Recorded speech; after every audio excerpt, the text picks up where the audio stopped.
Masih ingat hikmahnya? Kita membaca apa saat ruku dulu? Subhana rabbiyal azim atau subhana rabbiyal azimi wa bihamdi atau subhanakallahumma bihamdika Allahumma ighfirli. Mohon izin, cukup sebentar.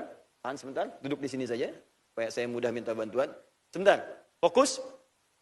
Subhana rabbiyal azim. Saya pernah katakan dulu orang Romawi atau orang Persia punya kebiasaan kalau ingin dihormati itu pasti menggungkukkan badannya. Ya, tangannya dilipat dua begini, kemudian ruku. Dalam bahasa Arab ruku seperti ini. Ruku. Ada yang langsung sujud kemudian mundur. Ya. Dihormati dengan sifat ruku yang kadang menghadirkan pengkultusan atau lebih dekat kepada penyembahan. Maka dalam sholat muncullah kemudian kita perintah dari Allah supaya semua ruku dan sujud jangan dihadapkan pada makhluk.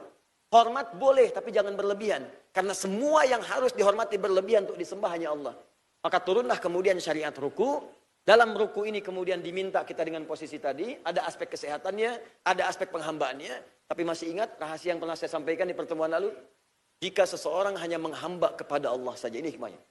Jika seseorang hanya menghamba kepada Allah saja, dan tidak pernah menghambakan diri kepada makhluk, semuanya sama dalam pergaulan, menghormati sewajarnya, dan hanya menghamba kepada Allah, lalu dia katakan, Subhana Rabbiyal Azim. Semua yang dahsyat, yang agung, yang azim hanya Allah saja. Jangan pernah pertuhankan pekerjaan. Jangan pernah pertuhankan rating. Jangan pernah pertuhankan manusia. Pertuhankan Allah. Ketika Anda tawakal kepada Allah, maka Anda akan diangkat oleh Allah dan diberikan apapun yang Anda butuhkan. Itulah sebabnya ketika seseorang ruku dengan benar, maka diangkatlah posisinya oleh Allah dalam kehidupannya. Bangunlah dia. Bangunlah dia, bangkitlah dia. Begitu Anda ruku, dibangkitkan oleh Allah Subhanahu wa taala untuk memohon kepada Allah apapun yang dia inginkan dalam kehidupannya. Paham? Jelas sampai sini? Ingat ya, ingat. Memaafkan itu tidak rugi. Anda berkonflik dengan orang, misal ada persoalan, Anda maafkan saja dulu. Ketika Anda maafkan, maka Allah akan menutup persoalan Anda dengan dia. Maka Anda akan ditenangkan. Tapi sebelum dia minta maaf kepada Anda, atau belum selesai masalah dia dengan Anda, sepanjang dia belum selesaikan di dunia, maka dia akan bawa masalah itu kepada Allah Subhanahu wa taala.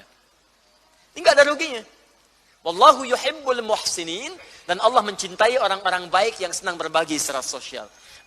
Ada orang niatnya sebelum takbir, dia niat dulu. Allahu Akbar. Tapi ada niatnya di dalam takbir. Allahu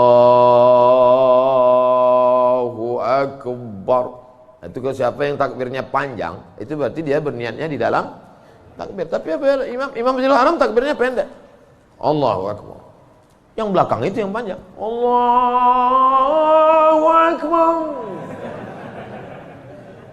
Imam itu takbirnya pendek karena dalam mazhab Hambali niatnya bukan dalam takbir tapi sebelum takbir. Mazhab Syafi'i niatnya dalam takbir. Saya kalau takbir panjang. Allahu Akbar. Karena saya masang niat dalam takbir. Sah. Sebelum takbir, sah. Yang enggak sah itu setelah takbir. Ujuk-ujuk masuk masjid.